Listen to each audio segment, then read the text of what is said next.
हम सुनते हैं, पर खुदावन की हजूरी में बैठकर जो प्राप्त किए हुए वचन होते हैं उसका प्रकाशन अलग होता है। और उसका वचन ये कहता है, जब हम उसकी महिमा में बैठते हैं और उसकी उपस्थिति में बैठते हैं तो उसके मुख का तेज हमारे पे ऊपर आता है, हमारे ऊपर आता है। और परिवार, ये आपके ऊपर भी होने वाला है। आज मैं कुछ ऐसी बातों को आपके बीच में रखूंगा जो हर एक मसीह के जीवन में डाउट होता है, हर एक मसीह के जीवन में चलता रहता है और वो ये सोचते हैं कब तक। मैंने इसी टॉपिक के लिए जो पहले एक और वीडियो बना चुका हूं, उसको आप देख सकते हैं, पर और अभी एक और मैं आपके बीच में रखना चाहता हूं। पहले मैंने दुख के बारे में बात किया, अब मैं महिमा के बारे में बात करूंगा, क्योंकि वचन कहता है हर एक दुख के समय के बाद एक महिमा आती है और उस महिमा तक कुछ ही लोग पहुंच पाते हैं।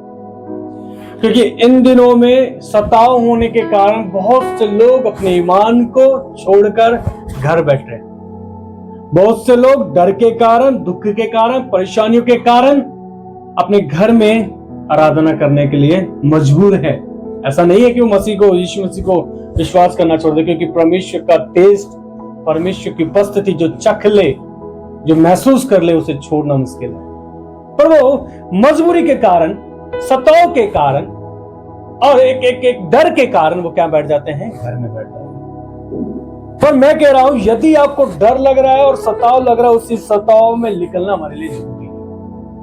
क्योंकि आज जो मैं वचन बताने वाला हूं, आज जो बाइबल से बात करने वाले हैं, आप जरूर उसको सुनकर अपने लोगों तक शेयर भी करें और यहाँ बैठे हुए लोग और भी लोगों को, और भी मसीह भाई बहनों को बताएं कि ऐसा है।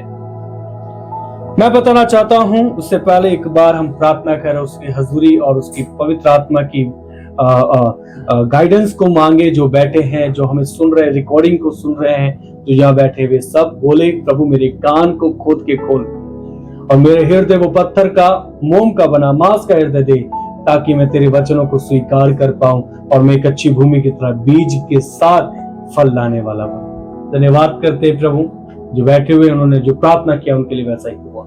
मेरे को भी सामर्थ्य दे, क्योंकि मैं भी प्रभु तेरी सामर्थ्य के बिना कुछ भी नहीं कर सकता। क्योंकि वचन कहता, जो मुझे सामर्थ्य देता उसमें मैं सब कुछ कर सकता हूँ, इसलिए तू मुझे सामर्थ्य देना जरूरी है। याबेश की तरह मैं कहता, भला होता कि तू मुझे बोलने की सामर्थ्य देता।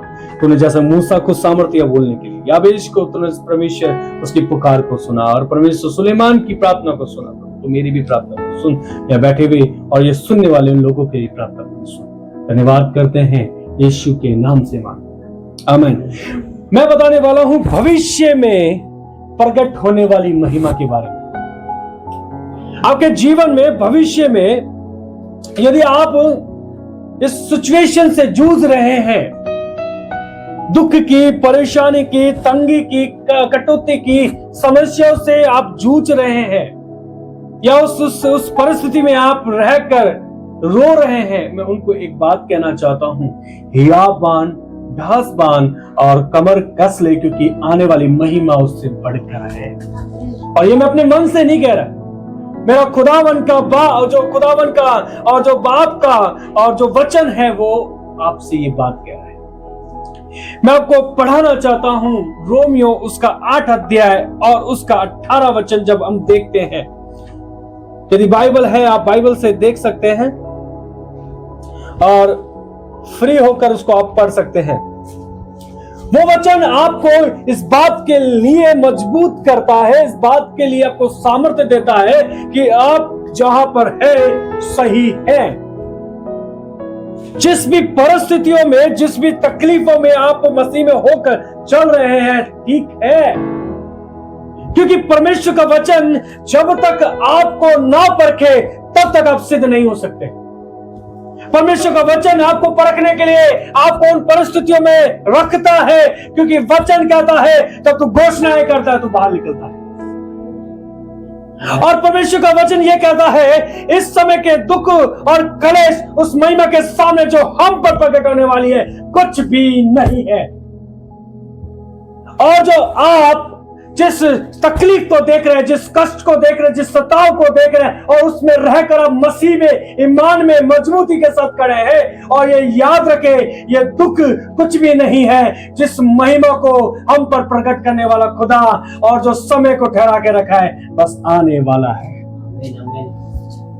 आप उस महिमा के लिए वेट करें, क्योंकि प्रभु का वचन कहता है, जिसके लिए तुम बुलाए गए हो वो तुम्हें मिलकर ही रहेगा।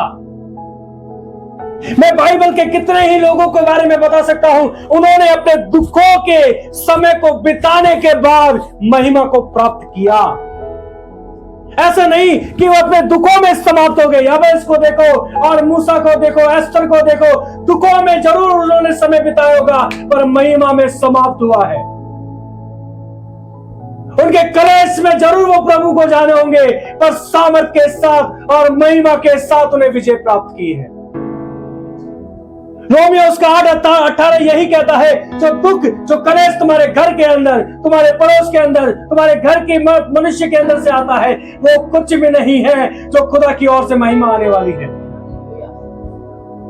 पर मनुष्य का जो जीवन है, मनुष्य का मनुष्य तब है, और जो मनुष्य का मन है वो इसी बात में लगा रहता है कि मुझे कुछ ना हो जाए। मैं आपको बताना चाहता हूं, यदि आप मसीह में हैं तो आप में मसीह है, आप नहीं है। आपका दुख कुछ भी नहीं है, जिसने आपके लिए दुख उठाया और सोच छोड़ के उसने अपने आप को कुर्बान किया। उसके दुख के आगे, उसके पीठ के कोड़े के आगे हमारा कलेश और दुख कुछ भी नहीं है। आज के सताव आप जब देखते हैं और डर जाते हैं, पर आप जब पहली शताब्दी के सताव को देखेंगे, खलीशों के ऊपर, उनके बच्चों तक और औरतों तक को बालों से पकड़कर शेरों की मान में डाल दिया जाता था। पर उस सताव में भी वे मसीह लोग ये जानते थे कि आने वाली महिमा सबसे ऊपर है। आपके जख्म, आपका कटौती, आपका विरोधी कुछ भी नहीं है हमारे खुदावन के आगे। और परमेश्वर का वचन ये भी कहता है, यशायाह 43 और उसका 19 वचन कहता है, जो नई बात मैं करने पर हूं क्या तुमसे छुपी रहेगी। यदि दुख तुम्हारे ऊपर है तो महिमा भी और नई बातें भी तुम्हारे ऊपर ही होगी। यदि आपके लिए, जिस बात के लिए और जिस काम के लिए आपको बुलाया गया है, उसकी महिमा आपको मिलकर ही रहेगी। परमेश्वर का वचन ये कहता है, बाइबल में बताती है, वो पक्षपात नहीं करता। आपको ये नहीं देखता कि आपका जीवन पापी था और अब आप मसीह में हैं। वो ये देखता है कि आप पुत्र और पुत्रियां करके चुने गए हैं। उसकी महिमा जब आती है उन लोगों के ऊपर, वो ये नहीं देखती कि वो कितना पहले पापी था या कितना धर्मी था। मैं आपको कहना चाहता हूं, उन बॉर्न क्रिश्चियन लोगों के लिए उन पर भी उतनी ही महिमा है जितनी आज जो मसीह पर अभी विश्वास करने वालों के ऊपर आएगी। पर हमें हमारे विश्वास को और हमारे मन को इस बात के लिए लगाना है कि जो महिमा हमारे ऊपर आने वाली है, वो हमारे दुख और कलेश, जिसमें हमारे समय बीत रहा है और जिसमें हम चल रहे हैं, वो कुछ भी नहीं है उसके आगे। कई समय देरी से हमें वो प्राप्त हो सकता है। कई बार हम उसको ढूंढने के लिए, प्रयास करने के लिए, कई बार हमें तकलीफ उठाना पड़ सकता है। कई बार हमारा नुकसान हमारे ऊपर सर पर आकर हमें दबा सकता है। पर परमेश्वर की महिमा जब हम पर आएगी, वो नई बात और नई काम के साथ प्रकट होगी। यशायाह 43 और उसका 19 वचन आप पढ़िए, इस बात पर विश्वास करिए। कहे कि जो बात मेरे खुदा मेरे लिए नहीं करने वाला है, वो मुझसे कभी भी छुपी नहीं रहेगी और मेरे ही दिन और मेरे ही आंखों से मुझको कलेश में नहीं जाओगे आप। मैं आपको विश्वास दिलाता हूं, तकलीफों में नहीं जाओगे आप। यदि आप कब्र के अंदर सोओगे तो खुदा की महिमा लेकर सोओगे, क्योंकि हम परमेश्वर के लोग हैं और उसकी धार्मिकता के लिए हम चुने गए। मैं आपको एक वचन और पढ़ाना चाहता हूं, पहला पत्रस उसका 4 उसका 12 जब आप देखते हैं, वहां लिखा है, प्रियो जो दुख रूपी अग्नि तुम्हारे परखने के लिए तुम में भड़की है, इससे यह समझकर अचंभा ना करो कि कोई अनोखी बात है। जब पहला पत्रस हम देखते हैं 4 उसका 12 वचन देखते हैं, वो ये बता रहा है जो कलेश, जो दुख आपके ऊपर आता और आप डरने लग जाते हैं, घबराने लग जाते हैं, टेंशन करने लग जाते हैं और आप कहते हैं ये तो मेरे से सहन नहीं हो रहा है, मेरे से बर्दाश्त नहीं हो रहा है, मैं कुछ नहीं कर पाऊंगा इसके लिए, मैं कैसे आगे बढ़ूंगा, मैं इसको कैसे सॉर्ट आउट करूंगा, सॉल्यूशन नहीं मिल रहा है। अचंभा ना करे, क्योंकि यह बात तुम्हारे लिए नई नहीं है। जब इस वचन को आप देखें, उस वचन में हमें इस दुख पर हंसने के लिए बताया जा रहा है, कलेश के ऊपर हंसने के लिए बताया जा रहा है। यह मत सोचे कि तुम्हारे लिए नहीं है, यह सोचे कि खुदावन ने पहले ही हमें आगाह किया, यदि तुम मुझ में हो और मुझ पे विश्वास करते हो, मेरे नाम से तुम्हें सताया और कलेश भी होगा। फिर क्यों डरना?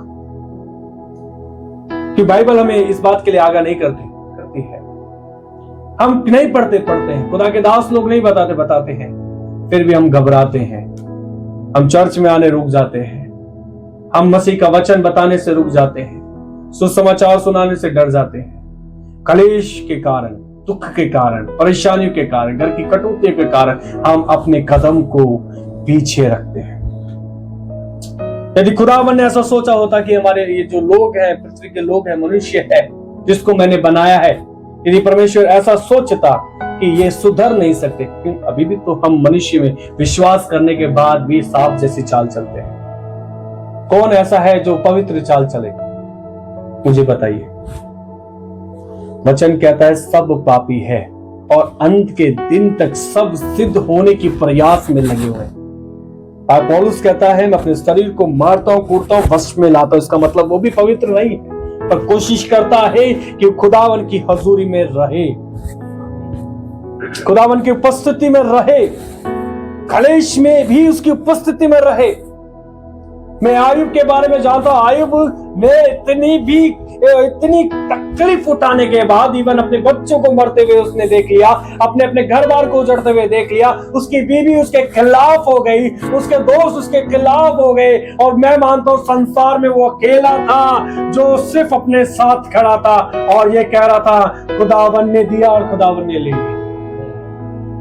तो आप कौन होते हैं जब खुदावन उसकी कमजोरी और उसकी तकलीफों में भी उसका साथ नहीं छोड़ा? तो आप कैसे कह सकते हैं खुदावन मेरे साथ नहीं और मेरी सुनता नहीं? यदि आपको महिमा को प्राप्त करना है, महिमा को देखना है, तो यह विश्वास करना पड़ेगा यह दुख उसके आगे कुछ नहीं है। इसीलिए मैं आनंद करता हूं, खुदावन ने बोल दिया तेरा है। हमें घबराना नहीं है, हम जिस परिस्थिति में है उसमें चलने के लिए खुदा ने हमें बुलाया है। यदि हम डर जाए तो हम मसीह नहीं है, यदि हम पीछे हो जाए तो हम खुदावन से प्यार नहीं करते।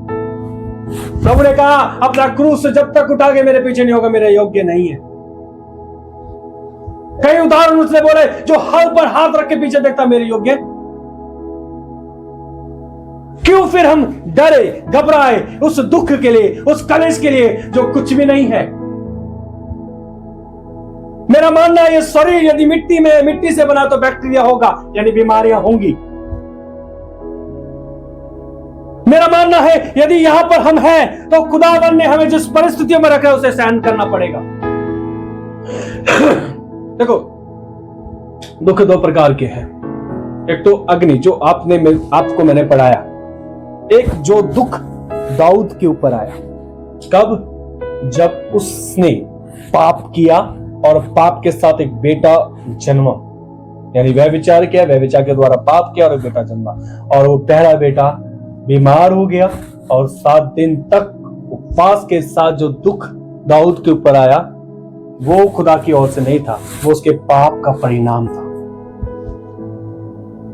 पाप, और वचन कहता पढ़ना है, बाइबल साफ कहती है तुम्हारे किए हुए गलत कामों का परिणाम दुख नहीं है खुदा की ओर से आने वाला, वो तुम्हारे ही ओर से आता है। आप झूठ बोलोगे, आप चोरी करोगे, पुलिस लेके जाएगा, तो ये खुदा करवा रहा है? तो खुदा की ओर से परखने वाली बात है। और आप कहते खुदा मैं तो मसीह हूं, मेरे को दुख आ रहा है। नहीं, यदि आप गलत कर रहे हो और जो परिणाम है आप ही को भुगतना पड़ेगा, जैसे दाऊद ने भुगता। जरूर है प्रभु माफ कर सकता है आपके पश्चाताप को देखकर, पर आपके परिणाम को आपको ही झेलना पड़ेगा। मैं उन दुखों के बारे में नहीं बात कर रहा जो परिणाम से आता है, मैं उन दुखों की बात कर रहा जो खुदा में रह कर आता है, यानी खुदा के नाम से आता है। आप खुदा में हैं और शैतान आपको गिराने की कोशिश कर रहा है। किससे? बिजनेस फ्लॉप कर दिया, पूरा सारे प्लान फ्लॉप कर दिए, आपके सारी इनकम खत्म कर दी, बैंक अकाउंट माइनस कर दिया, कर्जे में ले आया। किस कारण? क्योंकि आप मसीह में बढ़ रहे हैं, आपका हाथ देने में लगा हुआ है और सब कुछ खत्म होने जा रहा है। और आप कहते हैं प्रभु मैं तो तेरे लिए काफी देता हूं, काफी काम करता हूं, पर ये काम क्यों मेरे लिए, मेरे मेरे मेरे बैंक अकाउंट माइनस में कैसे जा रहा है, मेरा घर बार कैसे टूट रहा है।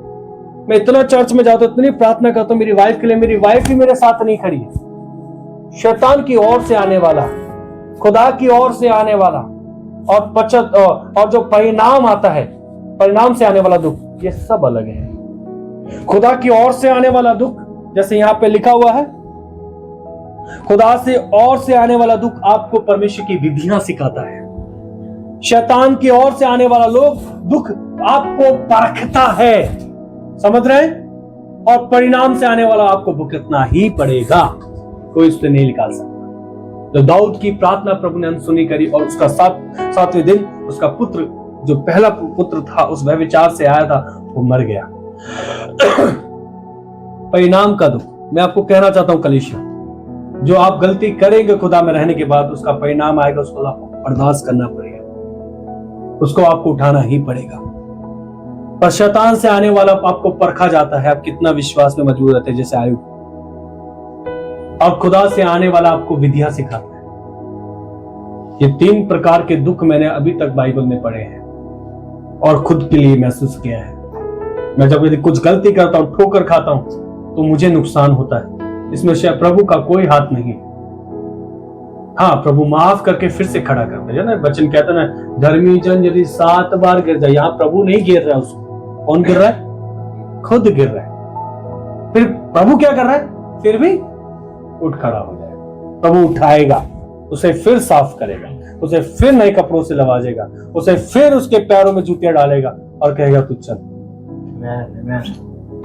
मैं आपको फिर कहना चाहता हूं, जो दुख में आप हैं परखिए और खुदावन को धन्य कहे और उसे आनंदित होने के लिए आप कहे प्रभु मुझे ऐसी आनंद दे, ऐसी खुशी दे कि मैं अपनी परिस्थितियों में खुश रहूं, अपने दुखों में खुश रहूं, अपने क्लेश में खुश रहूं, तेरा धन्य कहूं और तुझे कहते कहते मैं ये दिखाऊं कि मैं तुझसे प्रेम करता हूं। हमने गीत गाया, यदि मुझे कुछ मिले या ना मिले फिर भी मैं तेरी महिमा करूंगा और तू प्रभु है।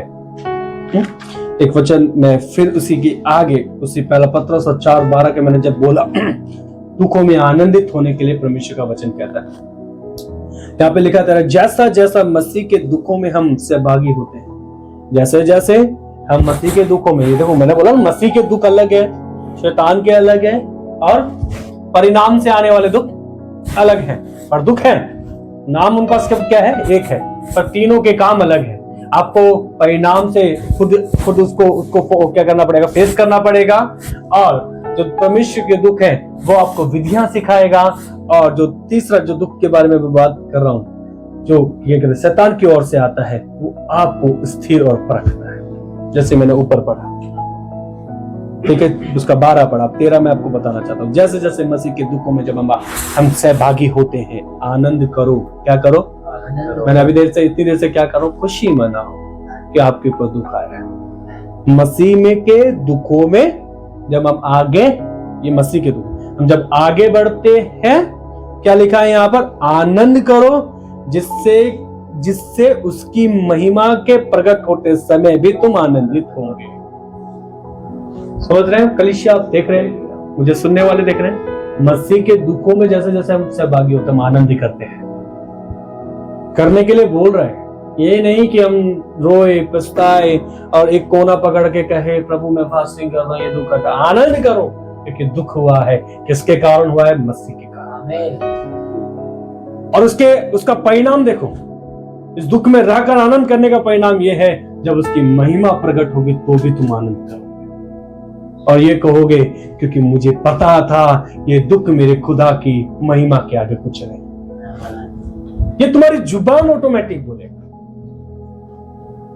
हमारा जुबान के बारे में भी कई बातें हैं, पर जब हम जुबान से 3 चीजों को हम करते हैं, बुराई, अच्छाई और शांति। बुराई और अच्छाई और शांति, यानी चुप रहते हैं। उसमें से आप शांति वाला मौन तोड़कर महिमा करोगे और कहोगे खुदा तूने किया है, तूने किया है। परिवार में बहुत ज्यादा इस वचन को देने के लिए उत्साहित था आपको, क्योंकि आनंद करना है।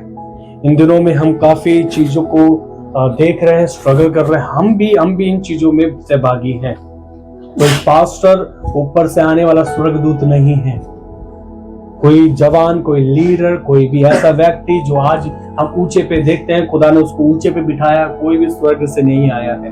सब आनंद करते हुए दुखों में, कलेश में आगे बढ़े हैं। सारे बाइबल के उन सारे व्यक्तियों को प्रभु ने उस परिस्थितियों में रखा है सीखने के लिए। आप भी आनंद करो और सीखते जाओ और खुदा की महिमा के लिए तैयार हो जाओ, जो अब आप पर प्रकट होने वाली है। आमीन। 26 में दुख उठाया, 25 में दुख उठाया, 26 में आनंद उठाओगे, क्योंकि मैंने यही बोला है, भविष्य में प्रकट होने वाली महिमा आपके लिए तैयार है और बहाए फैलाकर खड़ी है कि आपको लिपट ले उसकी महिमा में।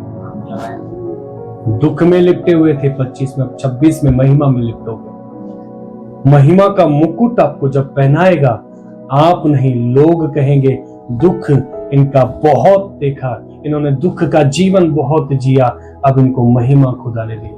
जिस परमेश्वर पर ये विश्वास करती थी या करता था, इन्होंने उस समय दुख उठाया, छोड़ा नहीं। हमने काफी बोला उसके पास आओ, उसके पास आओ, फिर भी उस खुदा की उपासना और प्रार्थना और फास्टिंग करना नहीं छोड़ा, चर्च जाना नहीं छोड़ा। और अब देखो उसी खुदा ने उसको महिमा दी है, उसी खुदा ने उसको बढ़ाया है। काफी लोग हैं, मैंने देखा है, जब वो आते हैं चर्च के अंदर, उनका जीवन बिल्कुल ही गड़बड़ाया हुआ आता है। कर्जे में होते हैं, बीमारी में होते हैं, तकलीफ में होते हैं, लड़ाई झगड़ों से पीड़ित होते हैं, पड़ोसियों से पीड़ित होते हैं। काफी समस्याएं मैंने देखी है। पर जब वो लगातार खुदा की उसी परेशानी में बने रहते, एक समय ऐसा आता है कि पास्टर भी ये कहता है कि वो बहन इतनी परेशानियों में बनी रही, इसीलिए खुदा ने उसको दिया, इसीलिए खुदा ने अपनी महिमा भी उसको दी।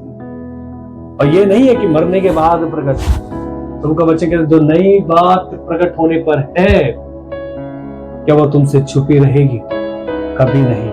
यदि दुख में भी हमने यहाँ पर देखा है, तो महिमा भी देख कर सोएंगे। खुदा से कहे मुझे जाना है तो तेरी महिमा के साथ जाना है, विजय के साथ जाना है, और जब मैं तेरे पास आऊं तो एक विजयी प्राप्त किया हुआ बेटा और बेटी बनकर आएगा।